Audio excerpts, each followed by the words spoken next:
You, John Fitzgerald Kennedy, do solemnly swear. I, John Fitzgerald Kennedy, do solemnly swear.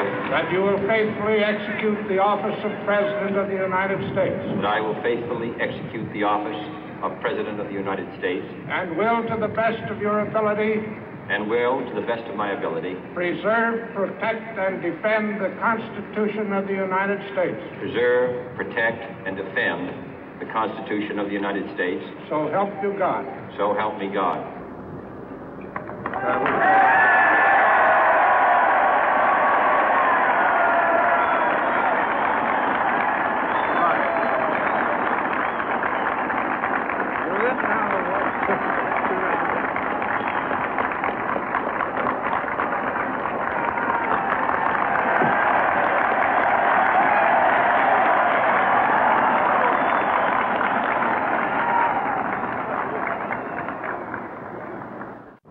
Vice President Johnson, Mr. Speaker, Mr. Chief Justice, President Eisenhower, Vice President Nixon, President Truman, Reverend clergy, fellow citizens. We observe today not a victory of party, but a celebration of freedom, symbolizing an end as well as a beginning, signifying renewal as well as change. For I have sworn before you and Almighty God the same solemn oath our forebears prescribed nearly a century and 3/4 ago. The world is very different now, for man holds in his mortal hands the power to abolish all forms of human poverty and all forms of human life. And yet the same revolutionary beliefs for which our forebears fought are still at issue around the globe. The belief that the rights of man come not from the generosity of the state, but from the hand of God. We dare not forget today that we are the heirs of that first revolution. Let the word go forth from this time and place to friend and foe alike that the torch has been passed to a new generation of Americans born in this century, tempered by war, disciplined by a hard and bitter peace, proud of our ancient heritage, and unwilling to witness or permit the slow undoing of those human rights to which this nation has always been committed and to which we are committed today at home and around the world.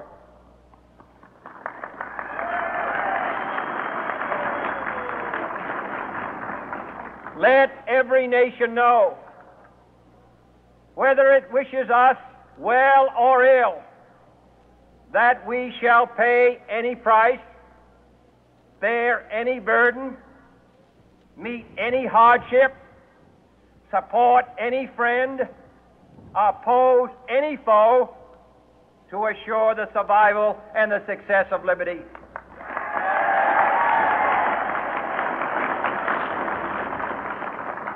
This much we pledge and more. To those old allies whose cultural and spiritual origins we share, we pledge the loyalty of faithful friends. United, there is little we cannot do in a host of cooperative ventures. Divided, there is little we can do, for we dare not meet a powerful challenge at odds and split asunder. To those new states whom we welcome to the ranks of the free, we pledge our word that one form of colonial control shall not have passed away merely to be replaced by a far more iron tyranny. We shall not always expect to find them supporting our view, but we shall always hope to find them strongly supporting their own freedom, and to remember that in the past, those who foolishly sought power by riding the back of the tiger ended up inside.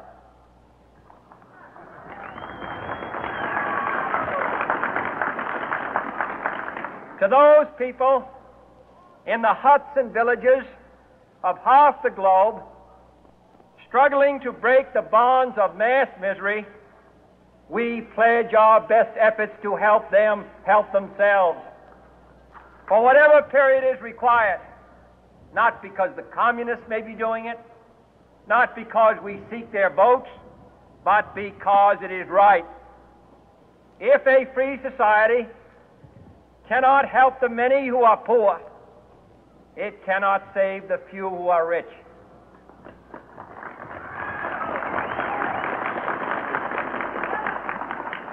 To our sister republics south of our border, we offer a special pledge to convert our good words into good deeds, in a new alliance for progress, to assist free men and free governments in casting off the chains of poverty.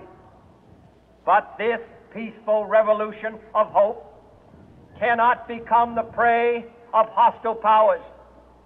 Let all our neighbors know that we shall join with them to oppose aggression or subversion anywhere in the Americas.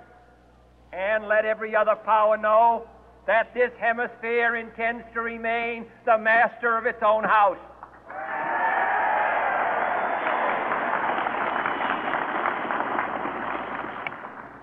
To that World Assembly of Sovereign States, the United Nations, our last best hope, in an age where the instruments of war have far outpaced the instruments of peace, we renew our pledge of support to prevent it from becoming merely a forum for invective, to strengthen its shield of the new and the weak, and to enlarge the area in which its writ may run.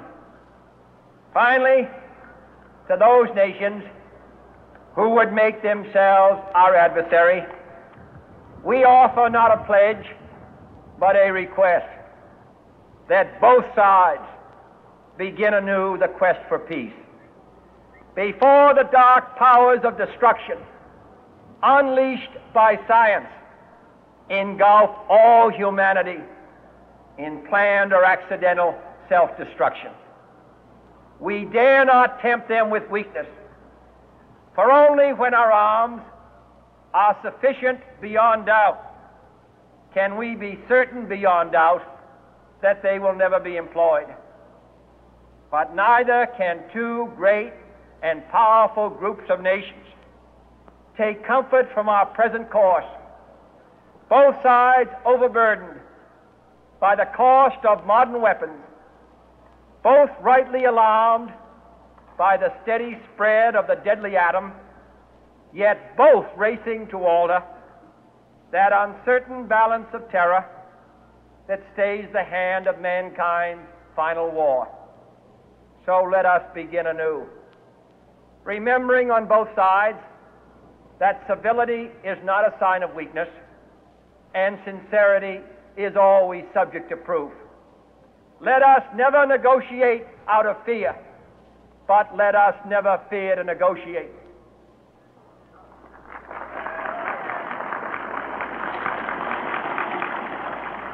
Let both sides explore what problems unite us, instead of belaboring those problems which divide us. Let both sides, for the first time, formulate serious and precise proposals for the inspection and control of arms, and bring the absolute power to destroy other nations under the absolute control of all nations.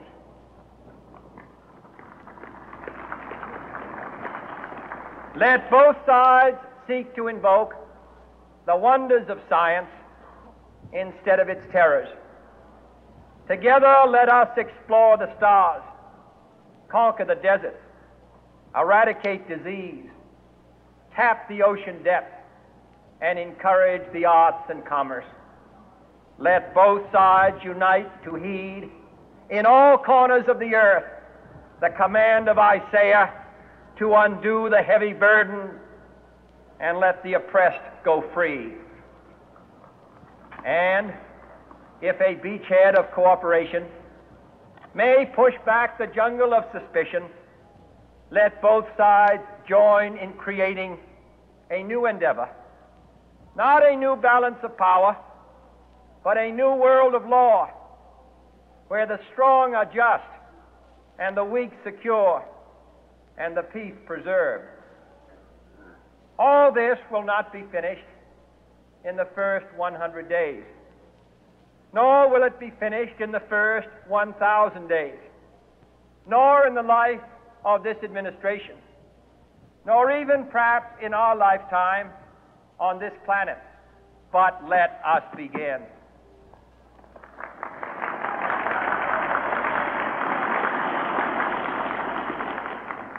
In your hands, my fellow citizens, more than mine, will rest the final success or failure of our course.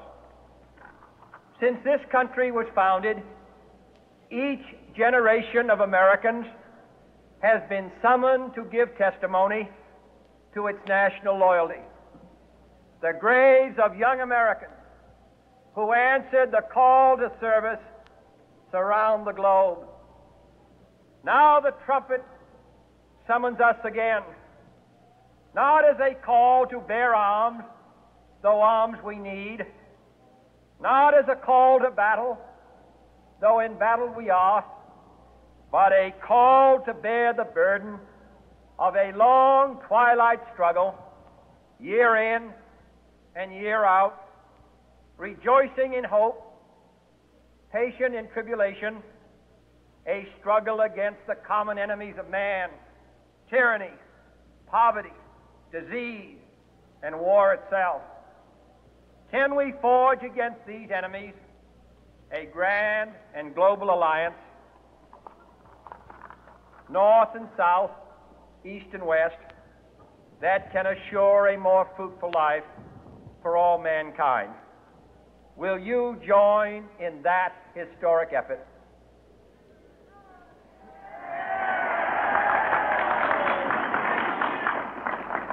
In the long history of the world, only a few generations have been granted the role of defending freedom in its hour of maximum danger.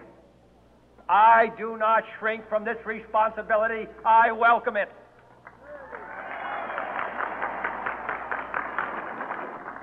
I do not believe that any of us would exchange places with any other people or any other generation. The energy, the faith, the devotion which we bring to this endeavor will light our country and all who serve it. And the glow from that fire can truly light the world. And so, my fellow Americans, ask not what your country can do for you, ask what you can do for your country.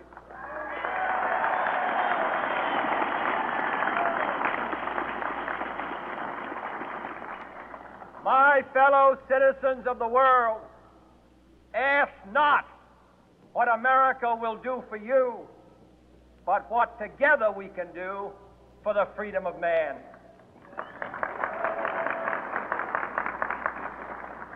Finally, whether you are citizens of America or citizens of the world, ask of us here the same high standards of strength and sacrifice which we ask of you.